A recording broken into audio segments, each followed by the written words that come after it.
We feel this huge false sense of urgency that everything that we decide on is some sort of life and death decision. And it seems like the more we let that go, the more the success we have. The more that you have leaders taking loud vacations and doing that, you see the ROI of that. You see higher performance, you see higher tenure and retention and less attrition. It works itself out.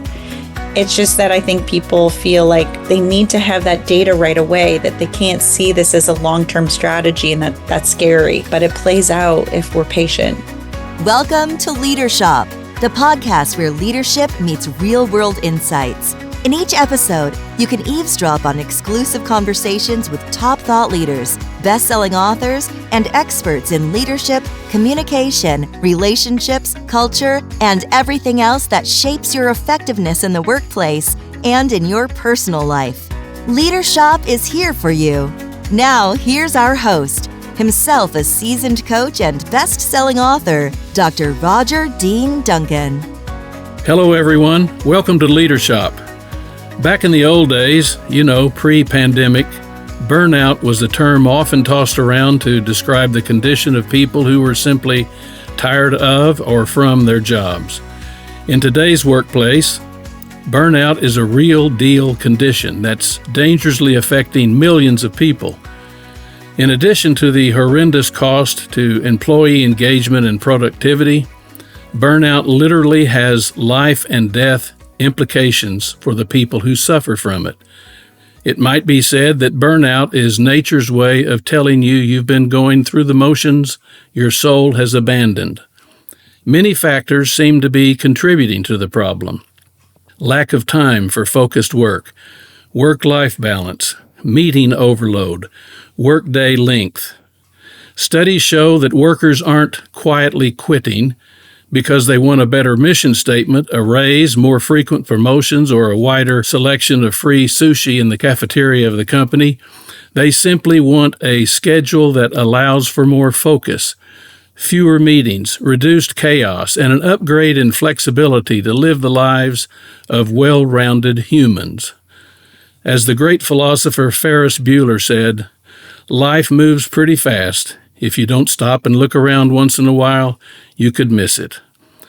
A too easy response to burnout is to suggest self-care. Just tell the sufferers to take a little time off, then get their noses back to the grindstone. But that implies that burnout is primarily about people. It's not. It's primarily about the workplace. By now, it should be obvious to all of us. The COVID pandemic and related social phenomena have influenced people to re-examine their relationships with work. Jennifer Moss has studied this more closely than most. She specializes in future-focused leadership development, balancing employee well-being with performance. Jennifer is an expert in using data-driven strategies to transform workplace culture. She sat on the United Nations Global Happiness Council, and she's been featured in many major media outlets, including my Forbes column. Her recent books are The Burnout Epidemic, The Rise of Chronic Stress and How We Can Fix It, Why Are We Here? Creating a Work Culture Everyone Wants, and Unlocking Happiness at Work, How a Happiness Strategy Fuels Purpose, Passion, and Performance. Jennifer, welcome to Leadership. Thank you so much. That was an excellent intro.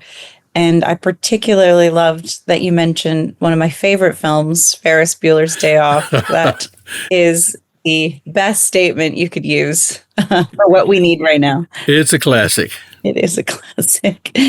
Well, Jennifer, what personal or professional experiences convinced you that the question, why are we here, at work and in life, was urgent enough to merit an entire book? That's such a great question. And for me, so much of it was when I was out touring with the burnout epidemic, and I know everyone was feeling just this extraordinary level of this, what I call ennui. People were feeling really detached from work, and they couldn't describe their feelings. They couldn't put their finger on what was happening. But I was what I think often when I interview people, just in everyday life, and these Uber drivers that I was spending so much time with while I was Right. traveling, so much time with these Uber drivers, I felt like they were giving us a message. It was like a kind of that canary in the coal mine. I was having these conversations, and there were people that had worked on Wall Street driving an Uber. There were people that were on track to be, partners in their law firm driving an Uber. A CEO that I spoke to had decided after 23 years to just pick up his wife and not join the board and quit the job of CEO and get a one-way ticket to West Palm Beach and an Airbnb for 3 months. People were making these radical decisions and willing to leave the thing that they thought they were going to do forever. And it was one after the other. And I kept hearing when I would ask, why did you make that big decision? They just told me life is short. And I wanted to pursue what that meant. And what I came to realize is that when we face our mortality like we did collectively, globally, all at the same time, it wasn't acute. It ended up being years that we were feeling this sense of mortality salience, which is what researchers call it. It changes you. And because it lasted so long, it changed us permanently. And we were starting to question, what are we going to do with this time here left on earth? Am I going to do this grind that I hate every day? Am I going to be in this toxic relationship with work? Or am I going to now pursue the things I've wanted to pursue? It changed how we identify with work. And it made us ask, why are we here? What is the point of work? Yes. And that translated into lots of change and our strange workforce that we're, and an experience of work that we're going through today. Particularly among Gen Zs, you say that there's a surge of hopelessness. Why is that, and what's its potential effect on organizations' future readiness? We are definitely seeing a rise in hopelessness. You get that from an increase in anxiety and mental illness, which we did see increase because of the pandemic and the loneliness and isolation that we've been feeling from being disconnected from each other. But you also find it when a whole generation is questioning the future of themselves in the workplace. Rapid AI acceleration and adoption, and a lot of, big hyperbolic statements that no one's going to work again, that technology is going to take over everyone's jobs. And people want to feel a sense of purpose. Work can give us a sense of fuel and make us feel like we mean something, that we matter in the world. And that's creating a lot of distress for young people. We are also finding, the recent World Happiness Report that looks at happiest countries. We've been seeing a lot of the Western countries declining in happiness. This year, the U.S. is 24th, and only maybe a decade ago, it was 12th. And when you look, though, at the youth, if you rank just youth, 30 and under, the U.S. actually ranks 62nd. Oh. And it's pretty impactful when you hear that, because they're obviously feeling like they're disconnected. One of the questions that are asked of everyone in the data gathering is, if you were in trouble, do you have someone you could rely on? And 1 in 4 Gen Zs said not, like a 0 people that they can rely on. So when we think about trying to get people to feel connected to a mission inside of our workplaces, the reason why the military says hope is the only strategy, that it's not, hope isn't a strategy, hope is the only strategy. You're sending people out on a mission that could risk their lives, and they're doing it for country, and they're doing it very selflessly. These are the things that you need, is a sense of hope that you can accomplish your goals. So we need to be better in our organizations at making people see that they can set goals, they can achieve them, that there's a space for them in their workplace, not talking only about how AI is taking over, but talk about how AI is a partner, and giving people a pathway so they are continually feeling like they're hitting milestones. The way that we build hope is through setting goals and achieving them, and not just celebrating the big goals, but those weekly goals, those monthly goals, and realizing that young people are in a survivor mindset right now. We want to get them into a hopeful mindset, so they're not just living, and breathing work every single day without seeing themselves in the future of it. Yes. Well, now, today it seems impossible to talk about the state of work without talking about flexibility and return to office mandates. Why are we still having these battles 5 years after the pandemic disrupted where people work?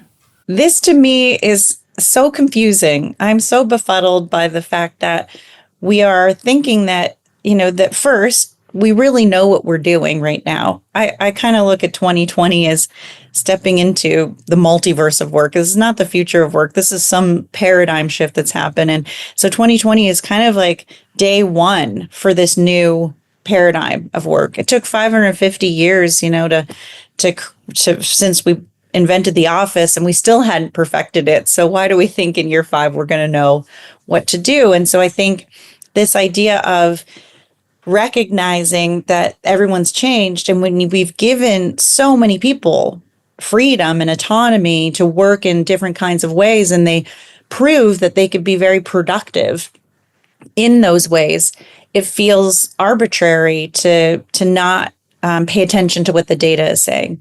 The data is saying that if you're purely capitalist, this is just an economist's perspective, that hybrid is the ideal, that 2 days in and 3 days out is the ideal, and that you also are going to be spending time together in the office and not just replicating what you could be doing at home. So thinking about return to office and just making these mandates, employees are going to resist. They're not just going to resist because they're frustrated and they have demonstrated that they like this flexibility. It's good to have it. But when we give humans a sense of freedom and then we take it away, they're better off not having it in the first place. I mean, if we didn't have this experience, it would be different, but we did. You can't jam the toothpaste back in the tube. So Now it's realizing that people are going to resist. You're going to lose your top talent if you try to have a return to office mandate. We're seeing it's exclusive for women.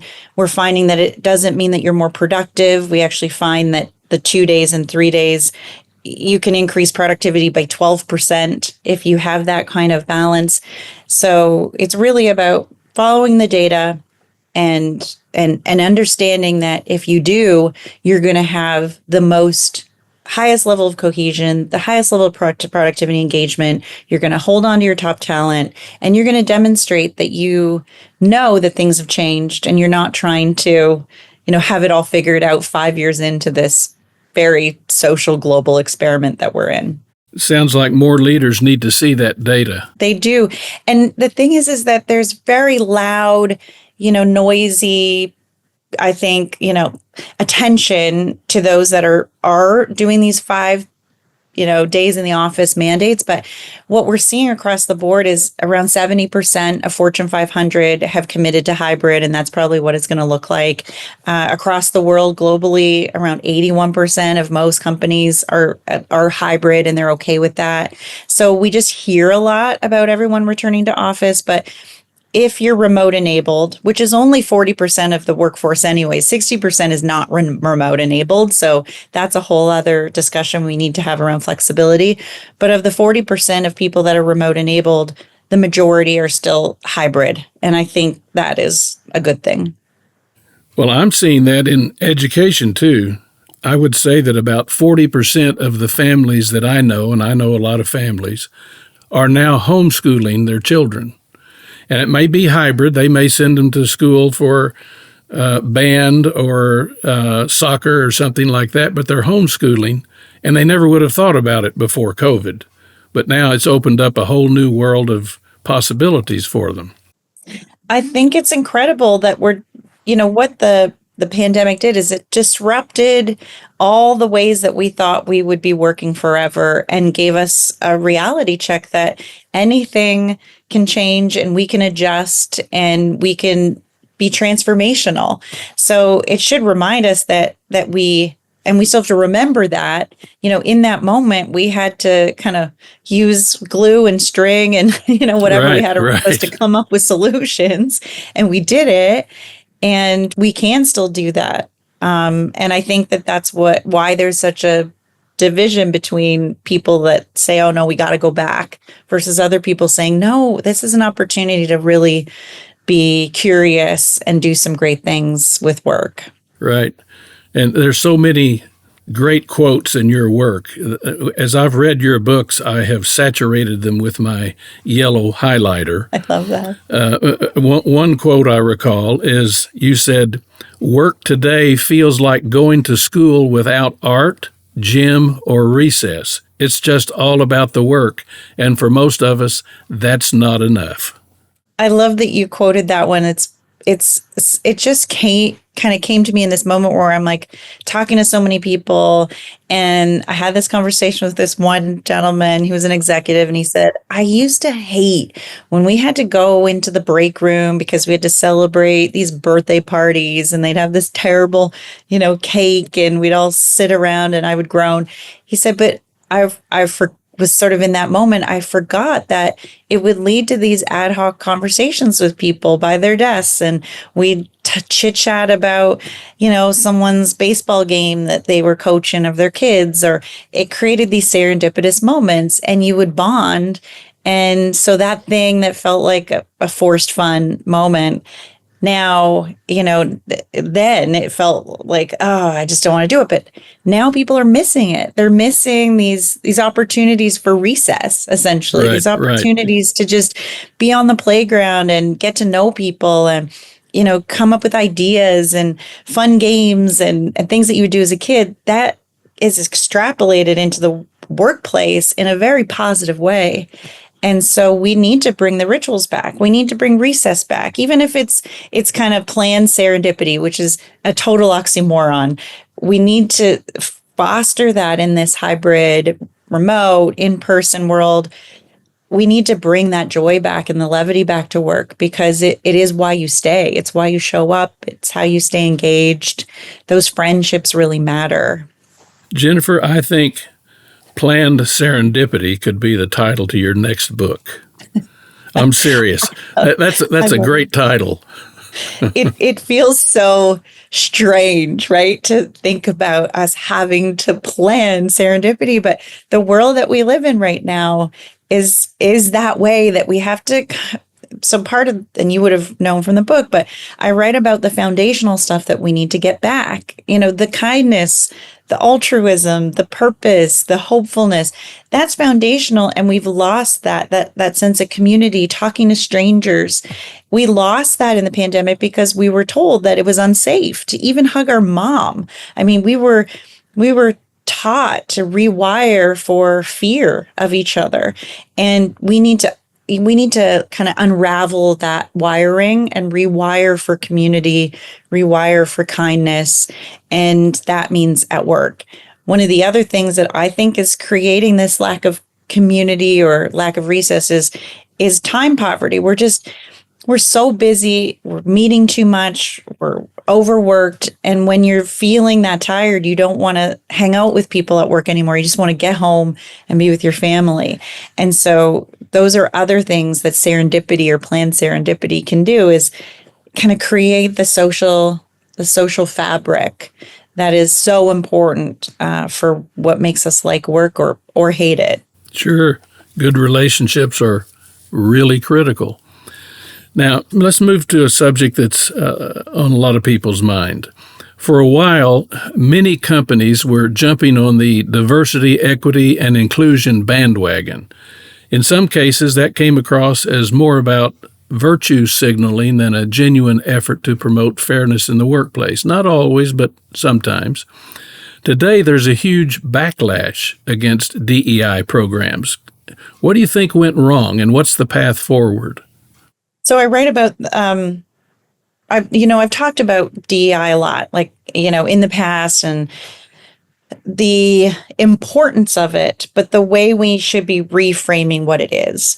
And that, to me, I think is the fatal flaw of DEI, is that what we've done is we brought it in and tried to make it about othering people, calling people out for their bias. And a lot of people just aren't even aware. I mean, there's so much history that influences us and our experience of, our parents. And there's a lot that we might not be aware of. And so instead of just making it about, calling those people out and making them seem like they're bad people, it's made people feel very defensive. We haven't brought them into the conversation.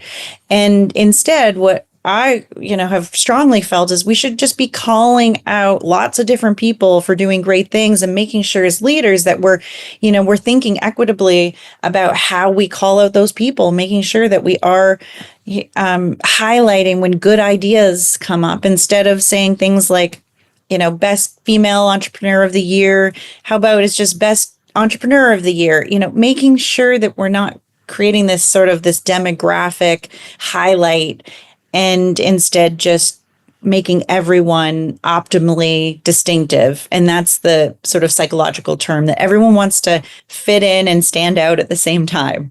And so our job is to make sure that they fit in and stand out.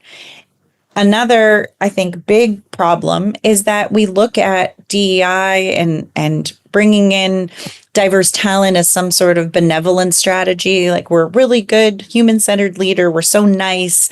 We're all allies, We're doing somebody a big favor. Yeah, we're doing exactly. That's it, Roger. We're doing someone this big favor. And so then when whatever happens, oh, we can't do those favors anymore. That's too expensive.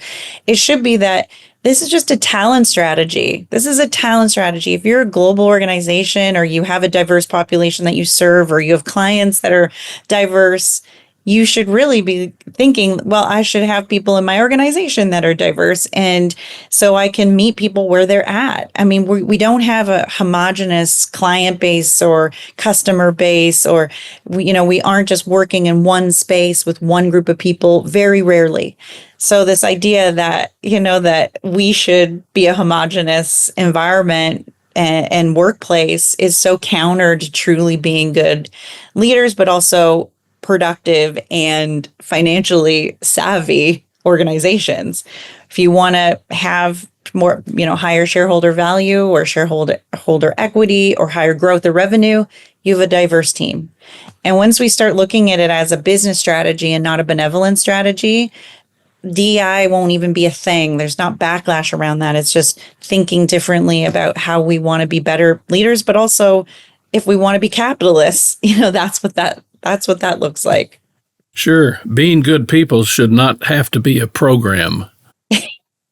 It should, again, I love that you said that. It's so brilliant, Roger, because it's this idea of, common sense isn't all that common. And, right. And I just wish that, it would be. It would be, I think it would make for a much better life and work. Well, now, very well that organizations love measurement. Is it possible or even desirable to quantify purpose? There's a lot of talk about purpose. If so, what metrics avoid the pitfalls of vanity or superficiality? This is such a great question because we have seen some data. McKinsey does a pretty good job of analyzing what the value of purpose and meaning in our work. And they put out this report that found that, 85% of executive leaders feel like a genuine sense of that they're living out what they're supposed to be doing, that what they do matters, it has meaning every day. But frontline employees, only 15% of them feel that way. So there's this huge gap and it makes sense. I mean, often those frontline workers have a different level of autonomy. They could be out there in the work, whereas at the executive leadership level, they're more in the strategy. They're thinking big picture. They're thinking about, the future, and that's exciting for them. Also, that tends to be at the executive level, more tenure, more agency. They're getting paid much more, so compensation is higher. And they don't necessarily have to do the work that's in the weeds. And so we have a lot of policy that's being built with this frame of mind, whereas when the policy trickles down to people that are in the work, they're not feeling it in the same way. We're not enrolling people in those conversations. We're not attaching people's values to organizational mission. And in the book, I got to talk to Adam Grant, who, I've talked to before, but he and I sat down and he really shared that we spend a lot of time trying to get everyone into our mission statement. It's so big, it's so exciting, and everyone at the top is so pumped about it. But a lot of people just want to feel like the things that they do every day, like their mundane, boring tasks that they do, actually matter to the goals and to their own values.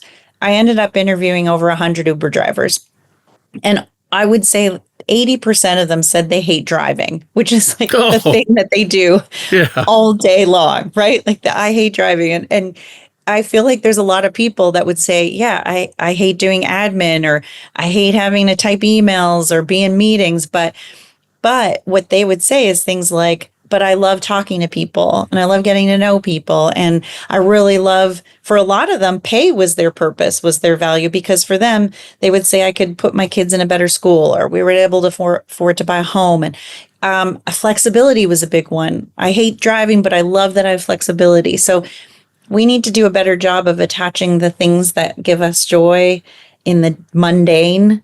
And that's how we build purpose around that, because then we can craft our jobs around that.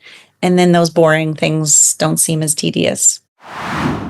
Hey there, Leadership listeners. We have something special for you. As a thank you for tuning in, we're offering you a free copy of Roger Dean Duncan's award-winning best-selling book, Change Friendly Leadership.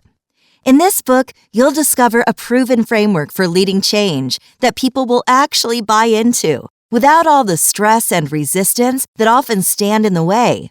You'll also learn powerful strategies to improve relationships both at work and at home, creating a healthier, more productive environment for everyone. To claim your free copy, just head over to changefriendly.com. Don't miss out on this opportunity to transform your good intentions into great performance. Again, grab your free copy of this best-selling book at changefriendly.com.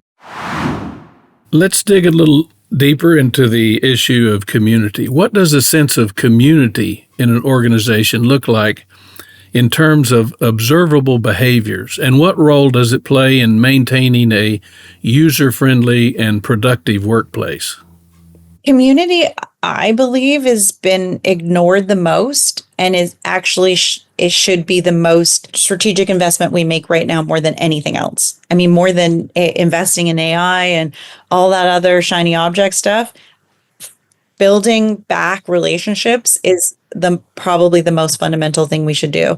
And this lack of community, like I said, a lot of it has to do with the fact that, we went from, in 1 year, 2019 to 2020, we increased just Teams meetings, so not Zoom or all that, but just Teams meetings alone by 252%. We went from 45 billion meeting minutes to 215 billion meeting minutes within the course of a few years in the pandemic. And that hasn't gone down. We should have reset and decided, okay, if we're spending all this time in meeting, how are we even going to make friendships? How are we going to hang out? There's been this rise of dining al desco, which is one of my favorite new terms, is desktop dining. People are sitting at their desk, they're eating alone, and they're not sharing meals. And data finds that 20 minutes, just 20 minutes of eating with someone once a week away from your desk can improve morale, can improve psychological and physical safety in the workplace. It has a huge impact on retention. And that's because having one best friend at work increases our likelihood to stay by 50%. 50%. So amazing. That is just, there's so much. 20 minutes once a week is so easy. And because we're so burned out and tired, we're not even investing in that 20 minutes. And we need to look at managing people's workload, auditing things like our meeting, reducing meeting fatigue, looking at people's strengths and building on their strengths so that they're just, faster, more efficient, and making sure that we have resources to cover for things that, that we've just, this whole idea of quiet firing. I don't know if you've heard of it, but it's this idea that, that you continue to get more jobs put on you, you get higher tenure essentially and status, but you don't actually get the status, you don't get the compensation for it. You're just doing, the job of multiple people and the job, of a ranking that should be higher than you, but nothing changes in your job. We need to manage all those things so that it's easy for us to have plan serendipity. It's easy for us to just have lunch 20 minutes once a week. We step away from our desk. We go for walks. We find ways to have the well-being at work. And we can't just virtue signal by, like we talked about before, care washing, where we're saying we have all these programs, they're so great. Here's yoga, here's all these things you can do. Right. But if people don't even have time to take lunch for 20 minutes once a week away from their desk, none of those programs are going to offer them any benefit. It all makes so much good sense, but as you said earlier, sometimes common sense is not all that common. Yes. Now, for many of today's workers, getting back to one of the issues you touched on a couple of times, the rapid emergence of artificial intelligence is producing a growing fear of becoming obsolete.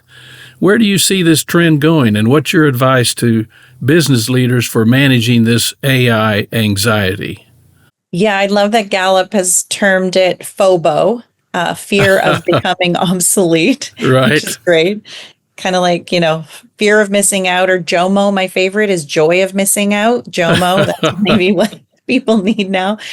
But it's a very serious thing. And what they've noticed in their data around this AI anxiety in the last couple of years, this number has doubled for young people in our younger cohort. So we used to have a lot of fear of obsolescence when we were looking in manufacturing and the automation piece, and it was making people, have a nervousness around their own potential to be in a job in the future with that. But with AI, it's really making young people feel like, I don't know what to study in school, or I don't know what job to go after, because by the end of the 4 years of university where I've spent hundreds of thousands of dollars, that job might not even exist anymore.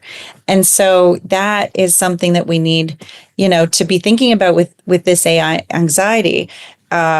Microsoft Trends report and LinkedIn, their joint report, said 1 in 2 global workers are feeling this AI anxiety.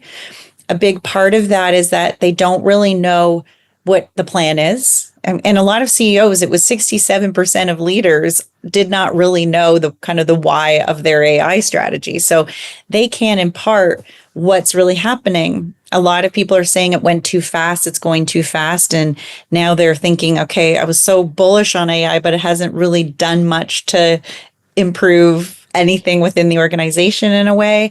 So I think we went too far, too fast. Now this is an opportunity to say, okay, let's really pause, think about what the plan is, making sure that people feel like they're enrolled in the plan and that they have a future within it, that there's more language around partnership, that people are really encouraged to be curious about AI, finding solutions for themselves where they can share it back with the team once a month. Like, this AI tool is really cool, we should use it.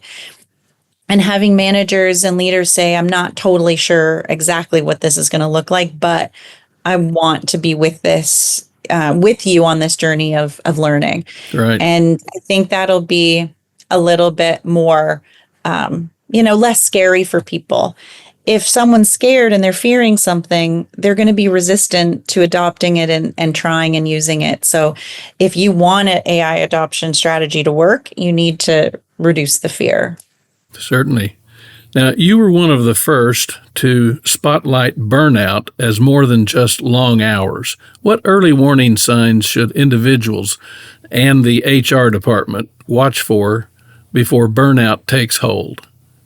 We want to look for personalities at risk. That's a really important one, because we do see right now, we're seeing the thinnest executive pipeline for women that we've seen in the last decade.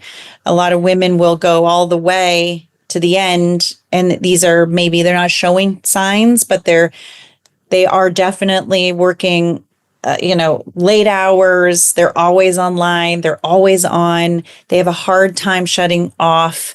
They're perfectionists, they're type A personalities. So that layer right there are very prone to burnout. You're more prone to burnout in production and focused environments like, top those big 4 accounting firms, or places where you're client focused. So you don't necessarily feel like you can shut off because everything's billable. Those types of environments are putting people at risk for burnout. Plus, they attract personalities at risk for burnout. So we want to be paying attention to, and managing systems so that it isn't heroic to overwork. We need leaders to model the behavior. They can't say, "Oh, I'm going to check in on weekends and on my vacations and at night," but you don't have to. Employees can't be what they can't see. And if they just feel like there's no permission really, and it's just, again, it's virtue signaling or care washing, they can't actually feel permission. We want to end above and beyond that language of about above and beyond, because no one knows what that looks like, and it's highly competitive, and there's people that are excluded from that. The most burned out demographic right now is a single Black mother who is the sole income earning person within the family, and they are on their own. They don't necessarily have the opportunity to have the privilege of quitting or saying no to more work. And they also can't go to the, networking event after work because they have to get home and do all the things that they need to do. So these are all the things that we need to do to prevent burnout. I also want to just add that we hear language like always and never, language of permanence, when people are really starting to feel cynical, which is a real sign of burnout. Always going to be like this. It's never going to change. A lot of I statements. I feel like I'm all alone, or I don't have support. That is a sign that someone's just about to hit the wall. So we want to listen for those language, that narrative in their conversations. Well, as you know better than most, burnout has been around for a long time. We just started using the term in recent years. What you just said reminded me of a colleague and a good friend of mine about 35 years ago. He came in as the new CEO of an organization that had been hemorrhaging money. They were in big trouble. He had been on the job about a month when he announced to his staff that every year his family would take 3 weeks, his wife, children, and grandchildren, to go someplace in Canada for a fishing trip. They had a place that they went to every year. And he said, "I'm going. That's what I do for my family. And by the way, while I'm gone, if you hold decisions and wait for me and don't make a decision until I get back, that tells me that you're not the right person for the job. So make decisions while I'm gone, and I will support you." Now, in those days, we weren't using the term burnout, but with hindsight, I can tell you there were a lot of people in that organization who had burned out. But that one example from that CEO telling people it's okay to make decisions and it's okay to take a vacation, that sent the signal, then it made a huge difference in that and a lot of other things in the kind of modeling he did for the people in the organization. Roger, that's such a perfect example of leaders modeling what they want to see in their organization. And so it happens because you are saying, I'm going to take this time. I'm important, and taking this space is important. That gives so many more people permission to do that. And it also means he trusts you, which is, when there's a lack of trust, you have such a breakdown in your workforce. People feel like they're micromanaged. They don't feel like they're trusted to make decisions while their supervisor or their leader's away. So it's just such a great example on a whole bunch of levels. But I've been talking about how we need to have more leaders do loud vacationing. So, they say, I'm going out. You are good. I'm good. I'm not checking in. It'll be fine. We'll be able to handle me not being away. And we can. It's, I understand if you're working on an open brain surgery, you're not going to go and take a vacation in the middle of it. I get that. Right. But people, it's not, in most cases, it's not life or death. And yet we feel this huge false sense of urgency that everything that we decide on is some sort of life and death decision. It seems like the more we let that go, the more the success we have. The more that you have leaders taking loud vacations and doing that, you see the ROI of that. You see, higher performance. You see higher tenure and retention and less attrition. It works itself out. It's just that I think people feel like they need to have that data right away, that they can't see this as a long-term strategy, and that's scary. But it plays out if we're patient. Yes, I noticed one of the studies that you cite says that Americans leave 700 million vacation days on the table each year. And when you think about that, 700 million vacation days that they could have taken, think of the toll that has on individuals, their families, and the ripple effect. It's amazing. We need to get away from that idea that it's not okay to take a vacation. I would say it's not okay not to take a vacation. You're so right on this, because having productive rest, it's because we look at it as some sort of like we're guilty or we're cheating, or, like we Right. feel bad about it. Like we're leaving things behind, and we have to change that narrative, because it's also our own toxic productivity, our own feelings that we can't step away. And maybe that we don't feel like we can trust people to deliver. So we need to work on ourselves too, to say, I have the ability to take this. I've been given this opportunity to take it, and I have to do it. And the more people that just make those choices, and it's scary because there can be stigma. It can be seen as you not being ambitious enough or driven enough if you take Right. that time. I get that. But if we create more of a normalizing of taking breaks, and realize that you come back so much more fueled up. And if you actually get a real break, if you go away and you're in two places at the same time, you're not actually getting the benefit of being away. So being in those meetings half and half, and having to, check your phone, you're just coming back at the same level of stress. We want people to fully check out, so that when they come back, they actually are, more productive, that's more sustainable for them. Again, and like all the business cases for it are there, the data's there, why we should. I think we need to get more leaders to really rely on those data-backed rationale for well-being, and hopefully that changes some minds. Well, sure. Another story, if you don't mind, from this I love your stories, Roger. From this particular CEO. He had been on the job about a week, and remember, the company was in serious financial straits. So he was walking into a meeting where they were going to be talking about all the financial issues.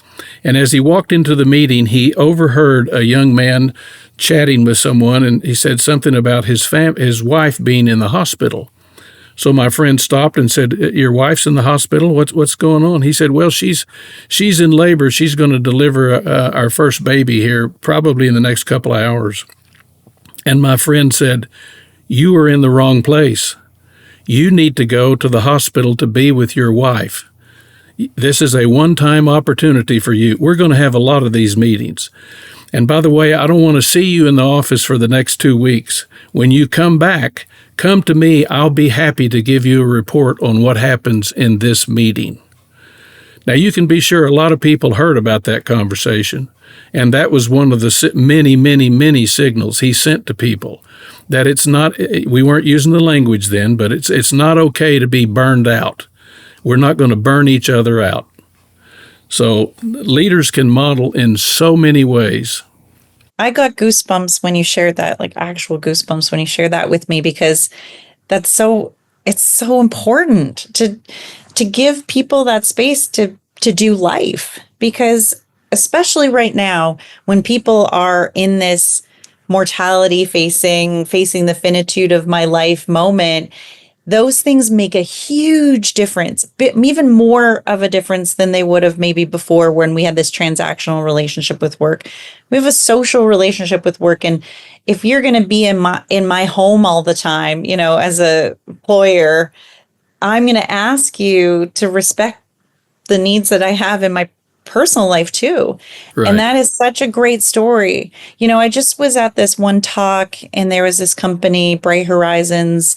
They do a lot of support for organizations to help with things like subsidizing daycare and benefits around family and stuff. But the CEO went up, and this is a huge company, just went up, and the first thing he did before his talk about all the other stuff, that's going on, and the numbers, et cetera, that CEOs do, he had pictures, 6 photos of his family. One of them was his one kid at camp putting a pie in his face, and and he just put himself up there in a very vulnerable way. I mean, they're a publicly traded company, and he's up there and he's got these pictures of his family, and just went through and talked about, his mom and his relationship with his mom and his kids. And it just felt really nice to see that as the foundation of, I'm going to start my talk with, with my family in mind. And I think we need that, that connection to our CEOs and have them, make that the number one priority. This is so important to me as family. And then everything else comes after that. And I think that we need more of that vulnerability. Certainly do. Now, let's shift the conversation a bit to your work related to happiness. You've written a lot about happiness. You distinguish between fleeting pleasure and sustained well-being. How should employers understand happiness if they want to move the needle for their teams? This is an excellent question because it really does span a lot of my work. I landed on this research. It was Herzberg's two-factor hygiene motivation theory. And the idea is, if you want sustainable well-being, you need to think of well-being as different than wellness. Sort of wellness is downstream, where it's like the apps that you listen to Rain and you're optimized, the yoga, the self-care. That stuff is really important when it comes to our happiness, because that healthy piece of taking care of ourselves and prioritizing ourselves, obviously important to our well-being and happiness. But when you're looking at sustainable well-being, we need to have the table stake stuff done first, like the hygiene. We need to make sure that people aren't working 80 hours a week and can't get time for self-care. We want to make sure that people feel like they have psychological safety so that they can speak up at work, that they're physically safe. We want to make sure that people are paid fairly and equitably. We want people to feel like what they do matters and there's a connection to what they do. So all of that hygiene needs to be put in place before we can experience this fleeting happiness, because it's very, it's really tangential. Like, you're getting this over here and that might feel good for a minute, but it's not solving all of the undercurrent of your stress and anxiety that over time is going to completely take that over, and where those quick fixes aren't even going to be able to fix anything. Right. We need to look at happiness too, as like, happiness is a nebulous word, but happiness is also, for us, it's like contentment. When you look at when they measure happiness in the World Happiness Council, they look at a Cantrell ladder. So you're measuring from 0 to 100, with 100 being your best life and 0 being your worst life. Most people sort of fluctuate around that. But if you're sustainably at I feel pretty good, like I'm leading a pretty good life and I feel pretty content with that life. Maybe it's not 100% best life ever, but if you're in those 80s for, most of your days, then that is a good target, where there's still going to be sadness and stress. But we can only get there if we're making sure that we're managing mental illness and we're getting to a place of neutrality before we can optimize. Right. Now, you cite studies linking happiness to productivity, creativity, and retention. What particular data point still seems to surprise leaders most when you present it? I love the data point around sales. Happier people that are in production, if they're happier, their sales increase by 20%. And that's causal. We also found too that solving problems, you're 3 times more likely to solve a problem. Say if you're on you're on a call center, you're listening to that customer that's coming to you and stressed out and angry. If you have happier call center agents, you're going to solve their problems 3 times faster. You're also going to be more likely to retain them.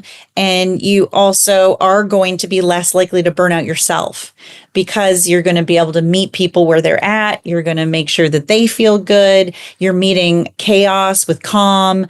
And that is because you have increased your happiness. And that means the other aspects of the workplace have to be healthier. So there's been lots of input around making sure that those people have that kind of flexibility. Call centers that I looked at to employees that worked remotely, and then they had flexibility. That was a big one.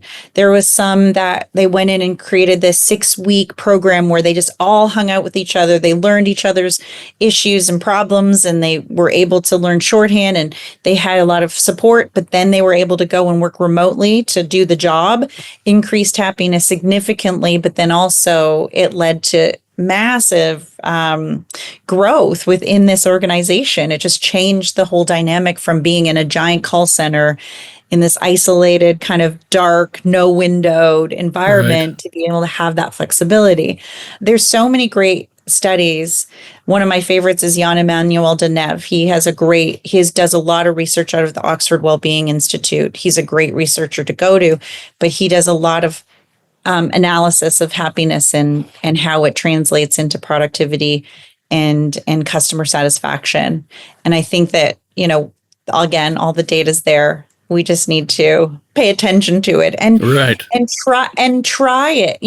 I think we're so afraid of doing things, but you can that 6 weeks in the office or 6 weeks in the call center, that was adapted in the pandemic over the course of just a few months, and they tested it with a group of people, and it was so successful that they expanded it to all call centers. It doesn't need to be that we're doing an overhaul. It's let's pilot something, gather some small data, ask a few questions, and then watch how it translates into a business outcome that we're looking for. And then you can expand it, but we don't need to be afraid of testing well-being and measuring it. Well, now, happiness, of course, is not a one-size-fits-all. How can organizations ensure that their well-being initiatives resonate across diverse identities, roles, and geographies? This is a critical thing because happiness for me versus happiness for you and someone else could be totally different, right? We have different experiences in our lives and different needs. And what is really important, and I've seen it work the best, is if you look sort of at the ecosystem of happy cultures.